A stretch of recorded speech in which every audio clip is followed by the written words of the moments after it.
The FS Ambassadors are a group of young people from across Michigan who are focused on using their lived experiences in foster care to advocate for change in the child welfare system of Michigan. These young leaders are sharing their stories by writing blog posts on the FSM Stories page, developing podcasts, speaking at forums and with the media, and even providing testimony about statewide policies to legislators in Lansing. We have 4 of our amazing ambassadors here with us today who are going to introduce themselves and are going to talk to you a bit about college. So Tony, I will go ahead and turn it over to you. And if our ambassadors will unmute themselves, we can go ahead and get started. I will let you know the PowerPoint with the questions I had is up on my computer, which is not Wi-Fi happy right now. So I'm joining by phone. So you'll have to pull up the questions on the document that I sent. Tony? Hello, everybody. My name is Tony Parsons, as Carrie has just said. I have the honor of being an FSM ambassador. On the side, on my day-to-day life, I'm actually the federal policy associate for a nonprofit called Youth Villages. So while I'm based in DC, I'm born and bred and proud to be a Michigander. You can see on my background, I've got Michigan State versus Michigan. I'm actually an alumni of Michigan State. So anyone out there, go green. That's who I'm rooting for. So I'm really honored to be here today. The organization I work for, like I said, Youth Villages, is actually looking to expand into Michigan. So who knows, I might get the chance to return home and do some fantastic work in our home state. You know, Youth Villages works with transition age foster youth, so many of you in this age group.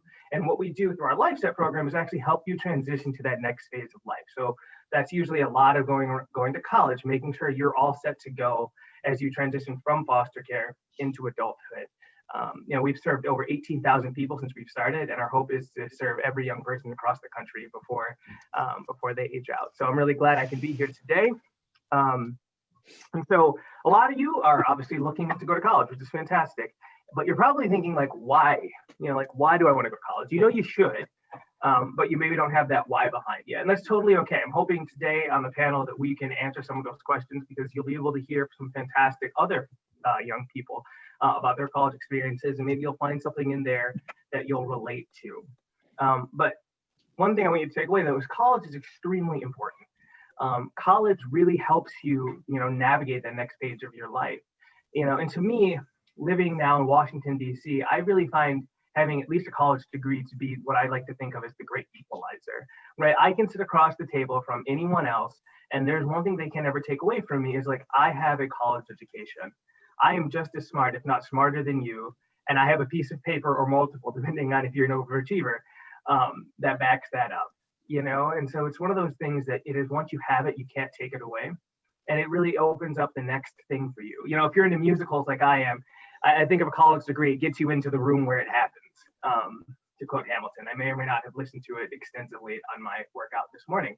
So I wanted to slip that in there. But so, I hope today you'll figure out what your why is, why you should go to college. Not just that it's important, but why it's important. And so I also have the privilege of moderating a panel today, as Carrie said. So I am super excited to get that underway. So if you give me a hot second, I will pull up the panel questions so that way we can get started. Because I did have them, but I thought they would be on the screen. So just give me a hot second. And then if my panelists want to go ahead and quickly introduce themselves while I'm pulling up the slides, I think that would be a fantastic use of time.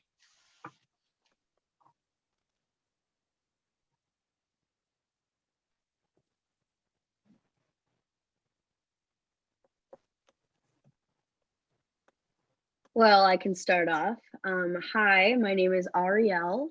I am currently attending Wayne State University for my communications major.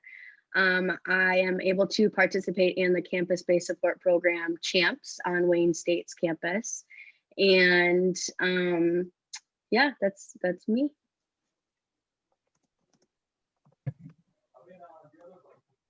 All right, I have the questions pulled up. So my other panelists, now you have to introduce yourselves because now I'm ready to go. So we're gonna have a good time today. So Ariel, thank you for going first, jumping in head first, love it. Brina, are you out there? And Michael? Yeah, hi guys.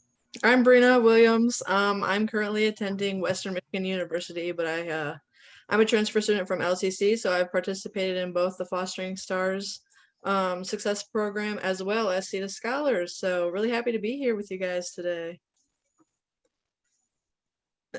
Hi, Megan. You guys got some love in the chat. Look at that. You guys are famous. All right. And Michael, do we have Michael with us? Is he here? I thought I saw him, but maybe we don't. Yes, I'm here. This is There okay. we go. All right.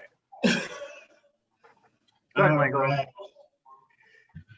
So I attend Mott Community College. Name is Michael Davis Thomas. Sorry, kind of bum rush, but I technically consider a junior / senior because of my college experience. So I don't have a favorite snack. I like food, like real food. So I guess steak, like a good steak meal, would be my favorite snack. So. Excellent. All right. So you guys might not know, but my follow-up question to when they introduce themselves and what school they go to and what program they're a part of is like, what's your favorite college snack? Because I think everyone can unite around food. So that's what Michael jumped the gun. So I guess now we'll work in reverse order. So Brina, do you have a favorite college snack?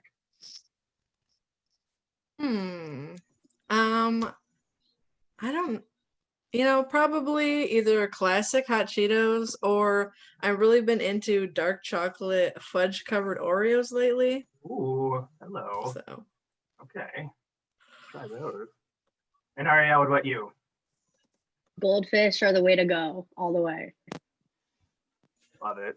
Love it. Yeah. When I was in college, I could not be separated from my Pringles. Like I would be in like lectures eating Pringles. And I kid you not, my professor was like, Tony, can I have some? I was like, yeah, it was great. It was one of the greatest moments of my life. All right. So now that we know who our panelists are and what they like to eat, just in case you didn't say it, but I'm going to jump to the next question, but make sure you say what your major is. I think most of you did, but I might have just missed it, but who knows? So let's start then with Ariel. Why did you decide that college was for you? And like, why did you decide on, I believe you said Wayne State? So yeah, honestly, it was kind of based on my living location at the time. I was transferring out of, basically Wayne State was not where I was from. It was probably like 4 hours away. And even when it came to applying for Wayne State, it was the only college that I had officially they successfully submitted the application. And it was all because of the help of my guidance counselor of my high school. She really sat me down and she kind of understood my circumstance. I'm very vocal. I was very vocal in high school, so about my circumstances and what was going on at home. So they were really understanding and really helped kind of me go through the process of applying to Wayne State. I'd actually applied to Michigan Flint, but I didn't turn in the application fully, or so they needed transcripts or something, and I didn't fully turn in everything. And at the time it was really hard because it's so hard to understand the whole application process of college. And so having a supportive adult that knows the way around it, and going to my guidance counselor, I was really thankful to get that submitted. And then, yeah, I was able to get in through the Apex program, which was like a summer bridge program, which gave me housing for the summer, which I was really in need of. So that was kind of my transition into Wayne State and why I chose it, because it was the only one that I could go to that accepted me. So yeah. But you like it though, right? Like you didn't. Oh, now that you're there, definitely. you like it, yeah. And also because I was in MYOI ever since I turned 14, and every summer we would go on college tours. And I had actually been to Wayne State's college tours like twice in a row, because we went like two summers in a row.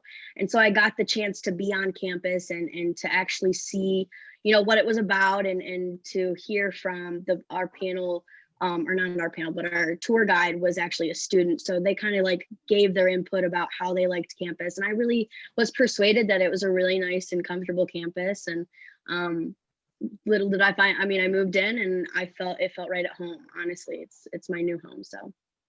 That's awesome. Yeah, I mean, I think making sure you have like the right match and fit is always important. So I'm glad that that feels like home for you. It's awesome. Yeah. All right, Rena, how about you? Why did you decide that you first wanted to go to college, and then why did you choose Western? Yeah, so let me answer these a little in reverse. I think I was the one that did not say what my major is. I am majoring in social work and business, so I'm double majoring. And that was kind of one of the reasons why I wanted to go to Western. Western is really known for their social work program, so that was a factor for me. Another factor was I didn't want to go to a campus that was so huge like Michigan State or U of M, but I still wanted to meet people.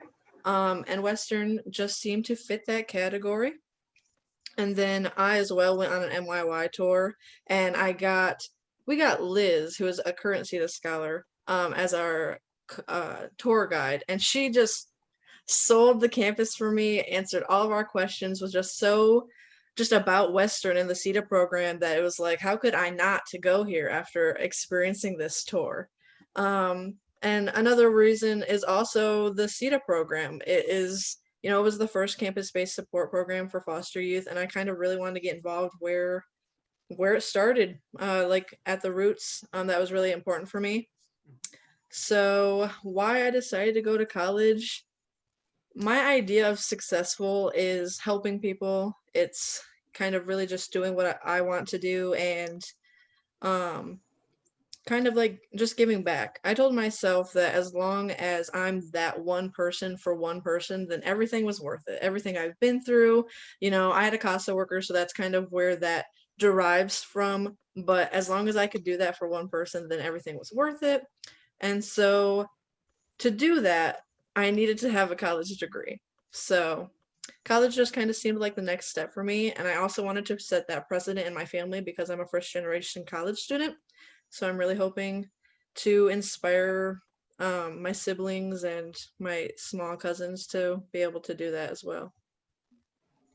That's awesome. I mean, I'm also a first generation college student. So I think you hit on something very pivotal. It only takes one person to break that cycle, and to be the change that you want to see in your family. I'm one of 24 kids, and I was the first one to go through college and get their college degree, but I told myself I wasn't going to be the last. And I'm proud to say 2 of my siblings have gone on after me. So I think that's beautiful and that's fantastic. So you're seeing making me get all emotional. You're inspiring me, and I'm an old man because I'm bald, you can tell. All right, Michael. So why did you choose Mott? And then, why did you choose college in general? So I missed a lot of answers in that first go. I'm a double major in political science, law and society with a minor in public administration. So I kind of I started out at college at SVS at Delta, then SVSU, and then dropped out of college because life happened and I chose work. Eventually, after a domino effect in my life, I ended up homeless, where I was in a homeless shelter and I met the president of my college, Mott Community College, and coincidentally that day I got my resume and my cover letter from Michigan Works, and she came up to me and I met her and I was like, I don't know what you can do, but I need to get back in college and I need a job. So the next day, the vice president of student success and the vice president of workforce development called me and helped me get a job and helped me start on that pathway to getting back to college. So innately, I can't say the word right now, but ultimately, I didn't choose college the first time. It kind of was like the fairy tale. If you get out of foster care, you make it that far, college is that next step to, be successful. That's what I thought. That's what was told to me. So when I left college, it was just okay, But initially, when I went back to college, that's when I actually chose it. That's when I chose that path for myself. So it took a time. It took some trial and error, but I got to choose it the second time around to make it and be successful. Yeah. That's awesome. I mean, I think everyone has their own path that they have to walk. but I'm glad that your path did lead you back to college, because I think, and you said it, like, you know, you knew you needed to have that education and that background. And choosing college is hard. There are lots of other things that you can be doing when you're a young man, young woman, young person in general. So the fact that you chose college is fantastic. Mike, I'm going to keep with you. You can take this next question, have the first stab at this next question here. What is one thing that a current high schooler, so 9th to 12th grade, should do like right now to get themselves prepared to go to college? Right now, you should be working on securing self-care and self-development. Because right now we already know, as the turn of COVID has changed a lot of stuff, and a lot of stuff will not ever be the same for us, the college experience as we knew it. But that doesn't change the fact that mental health and self-care can be very overwhelming. A lot of foster youth and people who go through foster care don't get to choose the 4 years right off the bat, and they go to community colleges, or they do.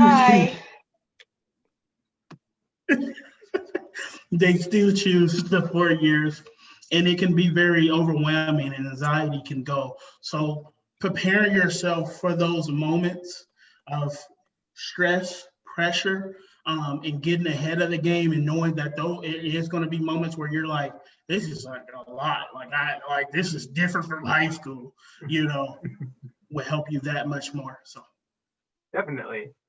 All right, and Brina, what do you think? What's one thing a high schooler should be doing right now to make sure they're ready to go to college?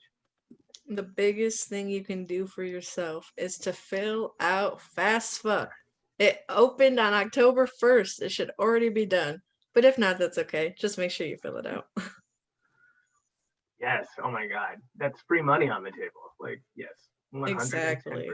Like, do it twice if you have to. However many times you have to do it. That's awesome. And Ariel, what about you? One thing they should be doing to get ready? I'd say start looking into just majors online. Something I did, like I just would look up, you know, just different career options. I know that there's little quizzes that you can take online that kind of go with what you want to take in your path, and it will connect you to a general major that you can look into. So I think that that's one really cool thing. Another I would say is scholarships. Look into scholarships and scholarship websites, because anything is a scholarship nowadays. There's stuff for scholarships for left-handed people, for people with long hair, people that are short, people that are tall. So there's literally a scholarship for anything, and any reason to be able to put, you know, money into tuition to be able to go to school. That's really what is going to help you in your transition. So yeah. Definitely, 100%. I mean, just funding college, I think, is such a barrier for a lot of people, is figuring out, you know, they want to go, they have the drive to go, but I think that funding to make it happen is really a problem, you know, and I think that contributes to why there's only about 3% of foster youth who have their college degree. Because you could ask all of the same people who took that survey, and overwhelmingly, I think it's 98% said they want a college degree. They just can't figure out the funding to make it happen. You know, so scholarships, FAFSA, you name it, you got to do it. I could not agree with you more. So staying along those same lines, what is the best piece of advice you have for someone who's making that transition, right? So they're out of high school and they're getting ready to go to college. You know, if I could go back and talk to my 18-year-old self, who actually had a full head of hair back then, if you can believe it, almost 10 years ago, miss it.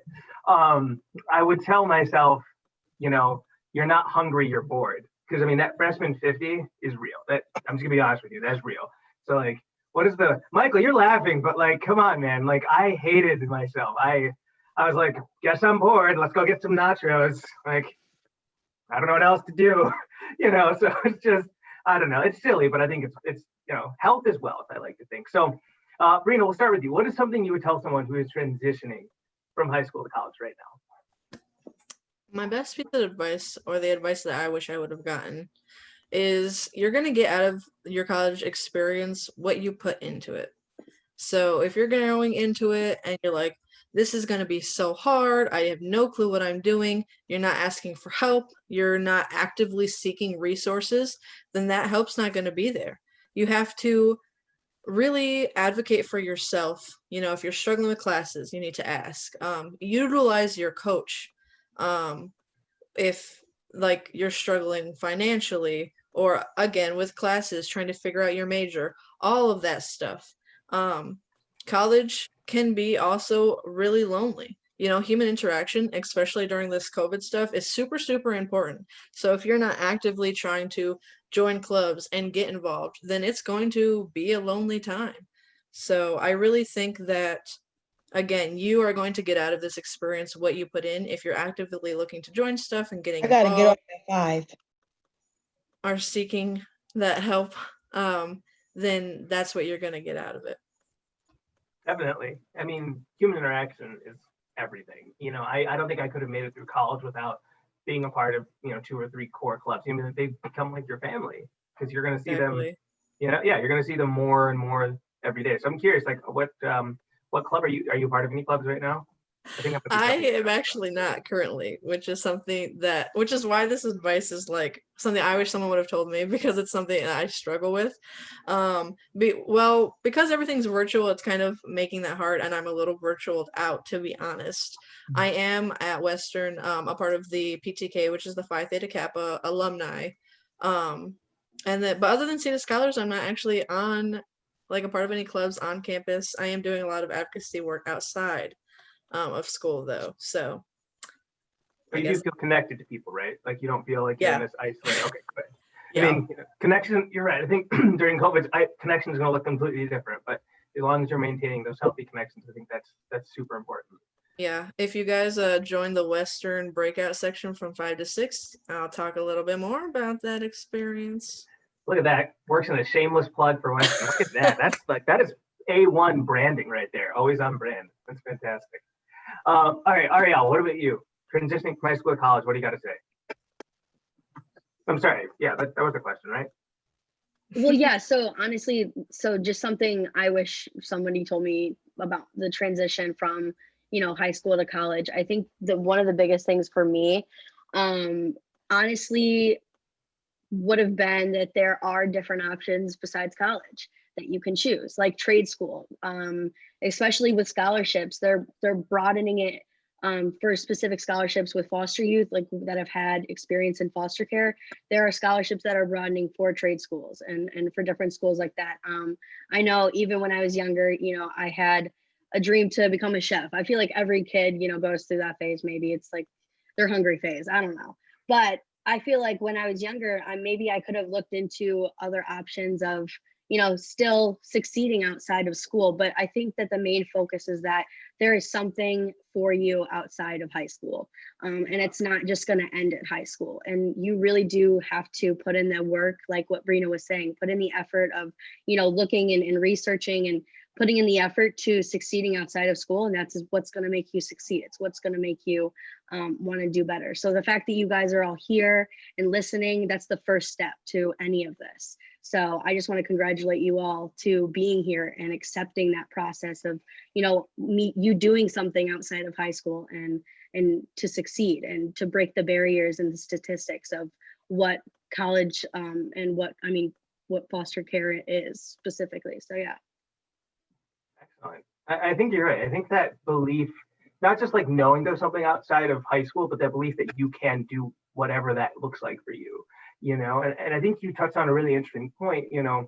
When we think of higher education, I think we do need to stop thinking about just this typical 4-year degree right out of the gate. You brought up trade schools. A lot of those actually take place at community colleges because, you're going to walk out with the certificate or some sort of credential, that becomes a stackable credential. So, right. So maybe you get your associates, doing, like, to bring up being a chef, for example, your associates, and you realize, oh, okay, I want to get further. Well, now you can go back to school and you already got that background.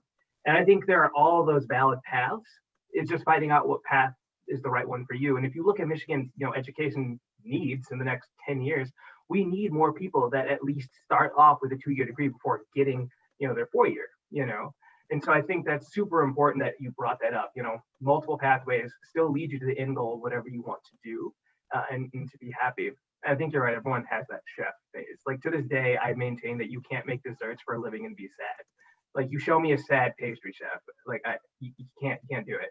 So I think everyone thought about being a chef at one point because when you're an adult, you can have cake whenever you want. So, you know. All right, and Michael, not to make you last, but what do you think? So for me, okay, I just want to make sure I'm on the right question. It would be the real perspective. Understanding that, kind of piggyback on what Brina said, you know, college is what you make it. Understanding that college, you can be successful, but you have to put in work, you know, all throughout it. You know, a lot of times in foster care, you may hear a worker or, you know, a NYY coordinator telling you, you know, to be resilient, you know, that the fight isn't over. When you get to college, it's kind of that same thing. You have to be resilient, you know. You have to use those tools of surviving and thriving and getting yourself out there. I like to call it strategic self-advocacy. You know, it's a little bit of strategic sharing and working for yourself. You know, you're your own lawyer when you get to college. But understanding that real perspective that you can't go in there with the Disney dream work. You know, imagine that if I just go to this class and not do my work, you know, I'm gonna pass it. You know, you gotta be real about it. You know, you have to put in work. It's going to get stressful, but that's why, you know, a lot of older adults and myself would tell you to align yourself with a support system starting through college and try to build one in the classes that you go through. Definitely. No, I think you're all right. I mean, it's you in college, you will get out what you put in. So if you're going to put in C average effort, you're going to get a C average experience. You know, I think college is really the first time for anybody, especially foster youth, to really have a real sense of ownership over their lives, because it's, you know, you've been told what to do for so long, and it's like, wait, I can decide. Like, I don't have to go to class if I don't want to. I don't have to change my socks. Like, what is this? You know, you just have more of that agency that you might not have had. So I think you're right, Michael. You do get out what you put in. But you're extremely right too, that can be stressful. That's hard. But it's something that you need to have. And I think you also hit when you said, you know, we need to thrive, not just survive. You need to thrive. And that takes dedicated effort to make sure that that's what you're doing. And that's a really great tie to the next question, you know, is like, what do you do when you kind of reach that point? You know, you're like, oh, I'm stressed out, I'm tired. You know, it's like, so like, what do you do when you're in that situation? Like, how do you relax or de-stress after, you know, like a super long class or a day or a week? And like, yeah. And Ariel, I'll start with you. How do you de-stress after you've kind of just like hit your wall, if you will? Recently, I've actually gotten into like meditation and just like breathing. I know like with it being virtual, it's so much easier to be alone and like not feel awkward and have other people around you. So I've really taken that time by myself to get into my own groove of things and meditate. And I've kind of gotten into yoga a little recently, but I'm not that into it because it does hurt out of nowhere. Like next day you're feeling pains that were not showing up before. So I've taken a break on that, but just meditation and just making sure that you're in your good mental health outside of everything else, you know, with school and what's going on outside. So. All right. Michael, how about you? What do you do to de-stress when you're kind of just like in that rut? So for me, I like to take things at whole value, you know. I'm a very strategic person when it comes to self-care. I have a very aligned morning routine, especially since I'm going at this at a second round and trying to be as successful as possible and learning that, you know, I missed some steps in the first go.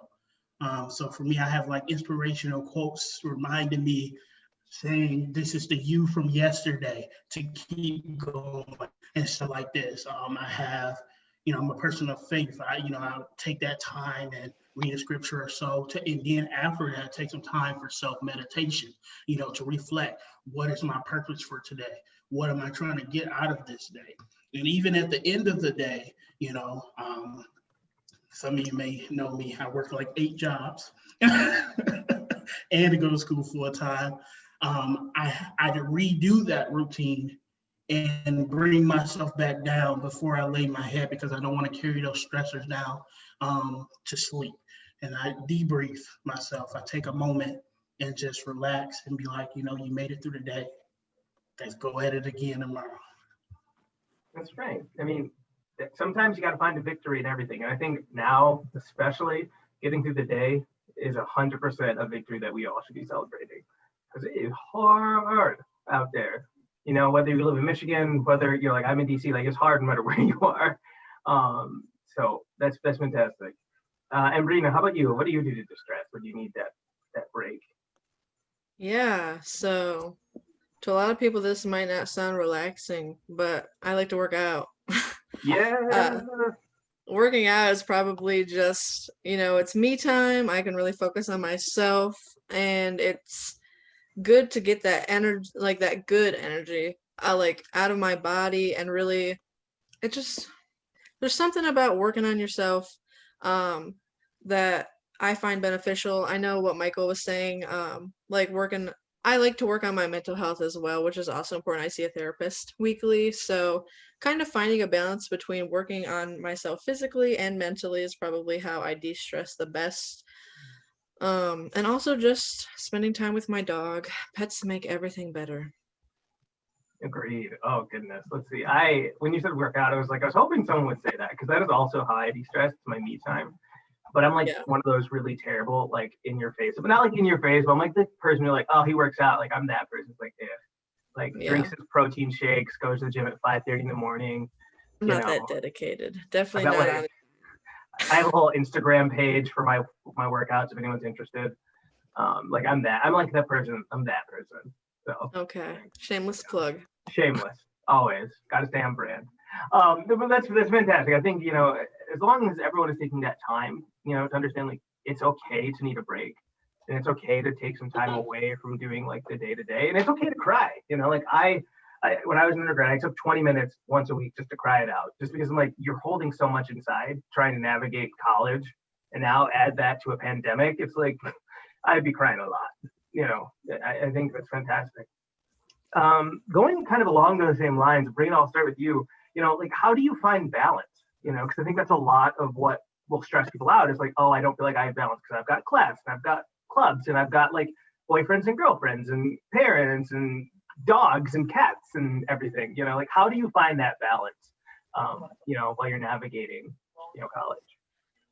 Have I found that balance, Tony? Am I balanced? I mean, you look like you got it together. It looks like you got it together. So, you're not. You're faking it pretty well. Thank you.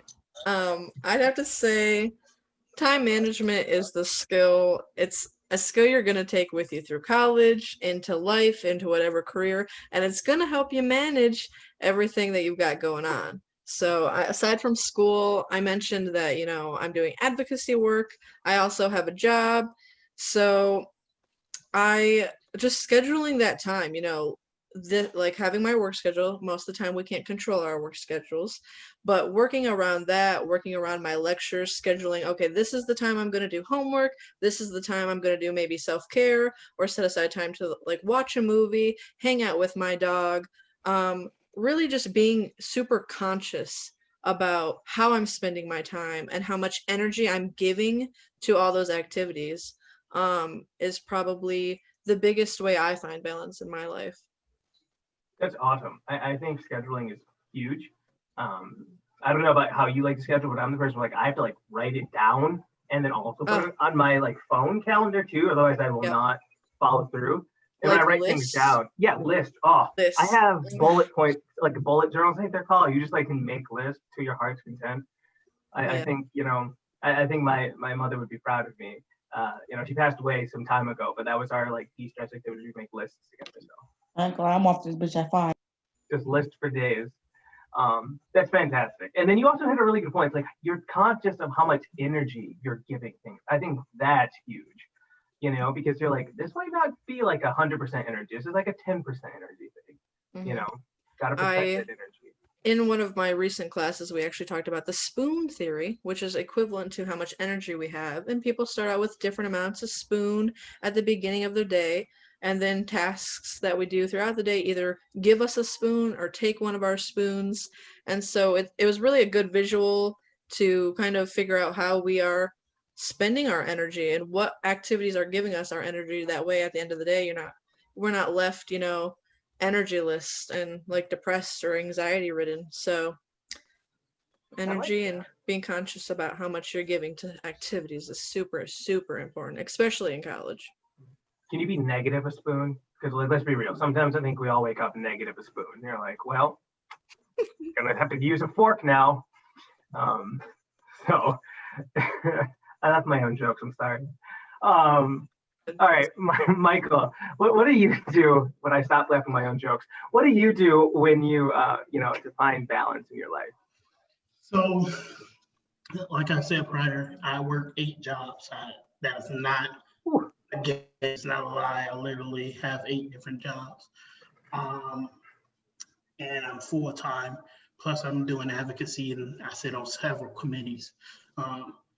So, some may say I'm crazy. Is it possible to have balance? But my overall goal is to be president of the United States one day. So this is nothing compared to what I will have to deal with in the hands for a future. So my balance comes from numerous different things. Yes, lists, utilizing my calendar, not just looking at it for the holiday, actually utilizing it.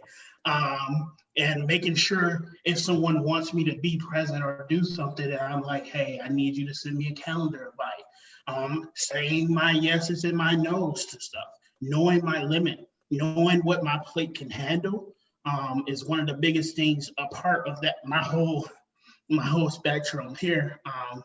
And I'm a very big prioritizer,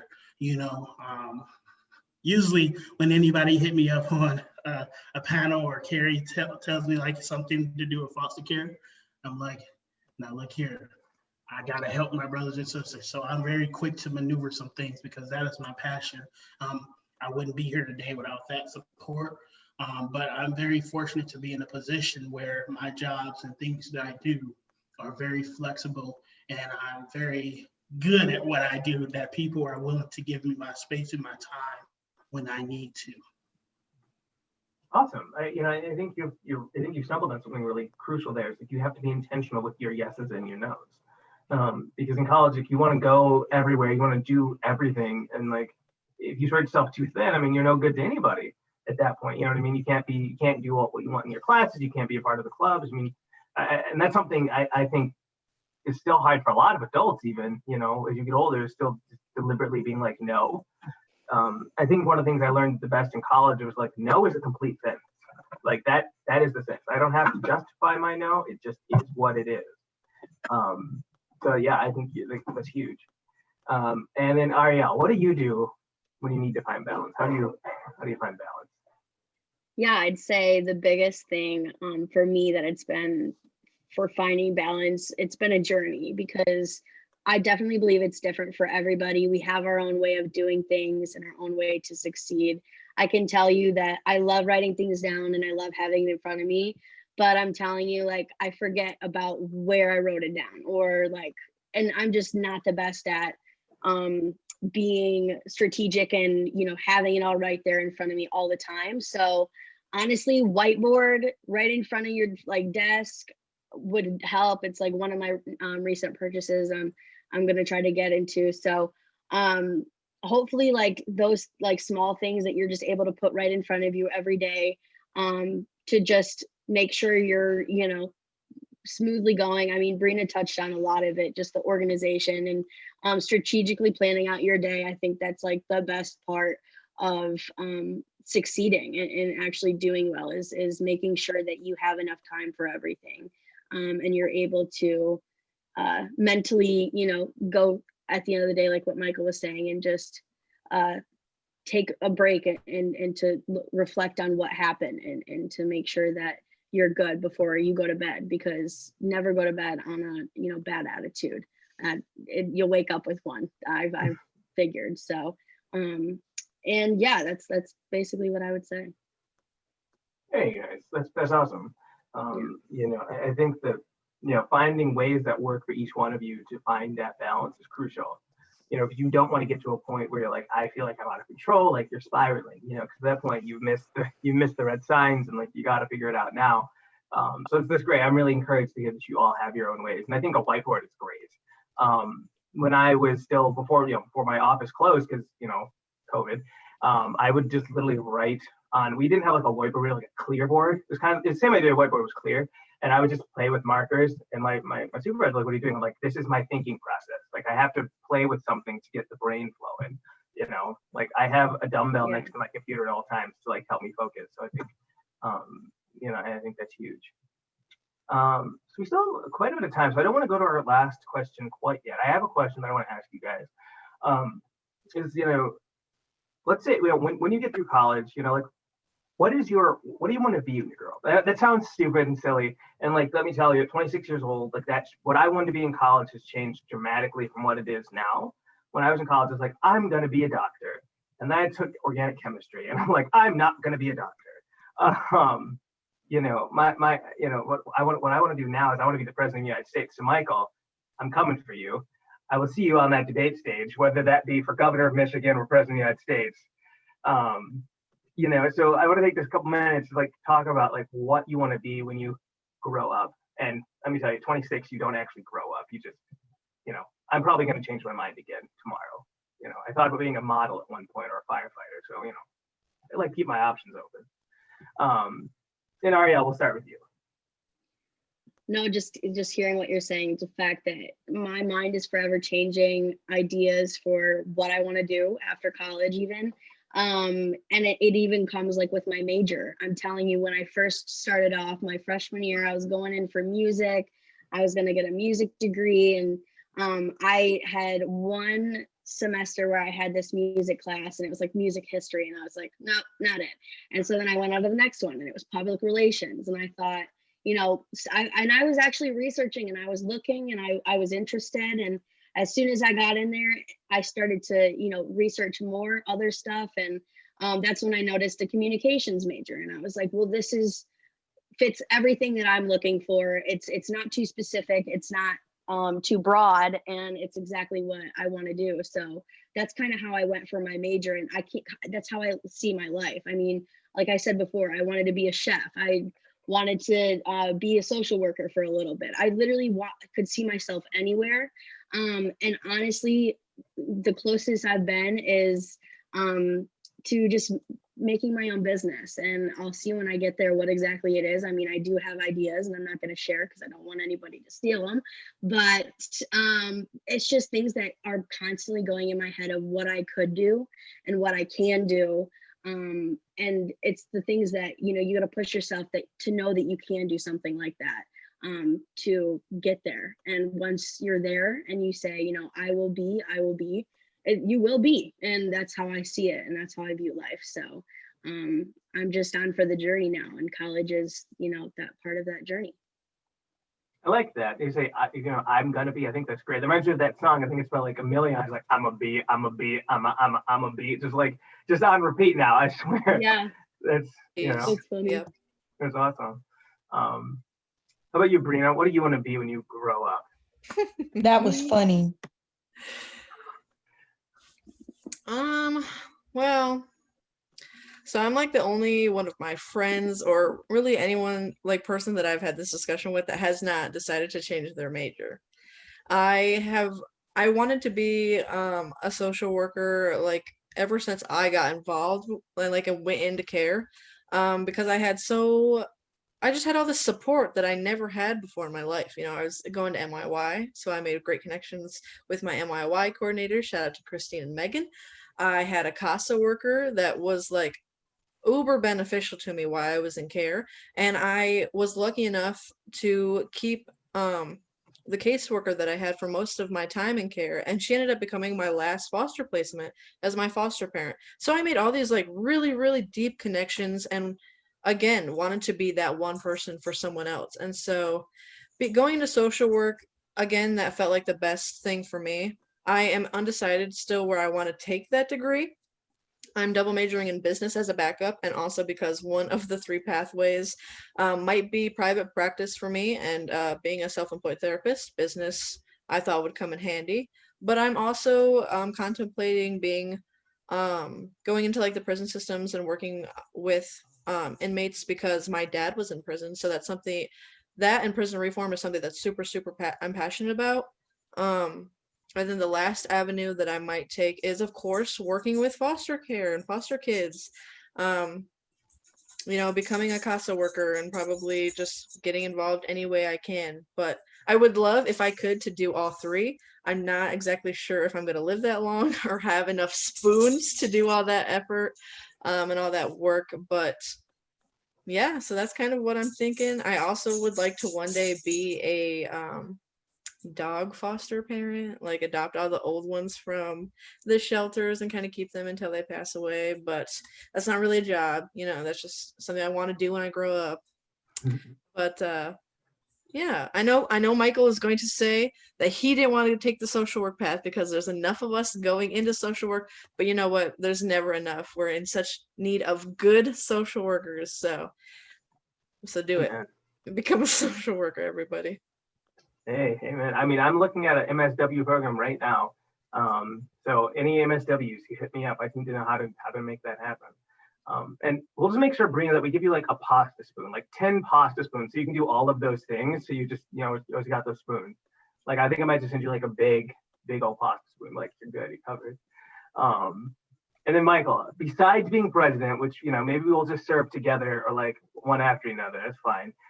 What do you want to do before being president? So my life has took me places, homeless since I was a kid in care, through the juvenile system, and through the foster care system.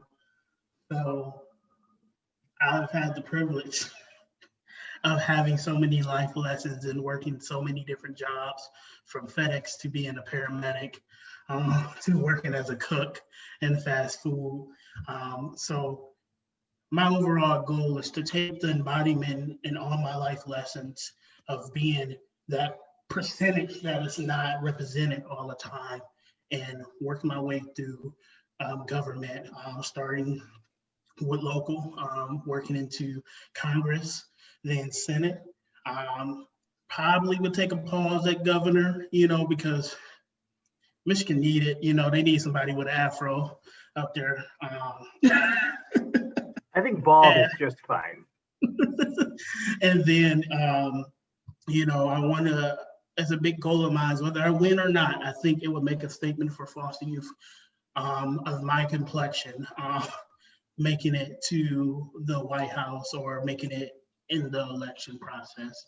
I have a lot of goals. I have a lot of ambitions. I want to build a foundation that offers second chances, not just for people that happen to be in the foster care system, but that need a second chance at life, from domestic violence situations to a single parent having to skip out on going to college to, parent their child, to getting a scholarship to go to college, and, all that kind of stuff. So have so many different goals and aspirations, but my overall goal is to, be my best self and give all that I can until I can't anymore.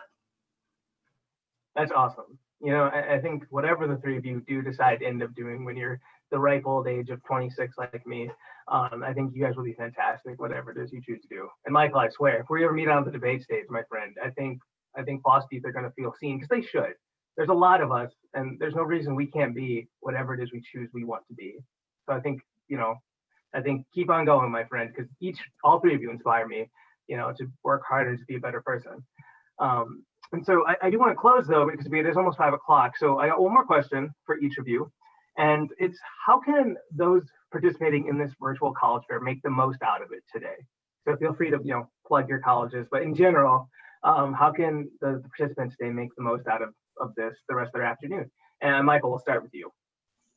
So for me, I have a unique experience. I know I didn't talk about it in the intro, in that first question.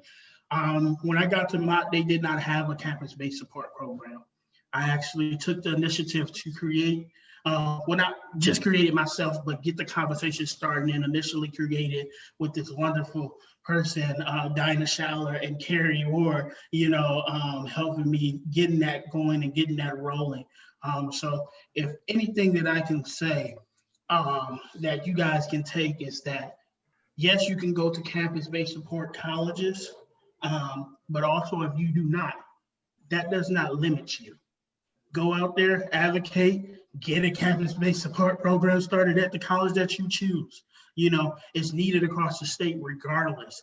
I don't care if it's a certification school, whichever. You know, we are a population that needs support, not saying that other populations are not, you know, higher or lower.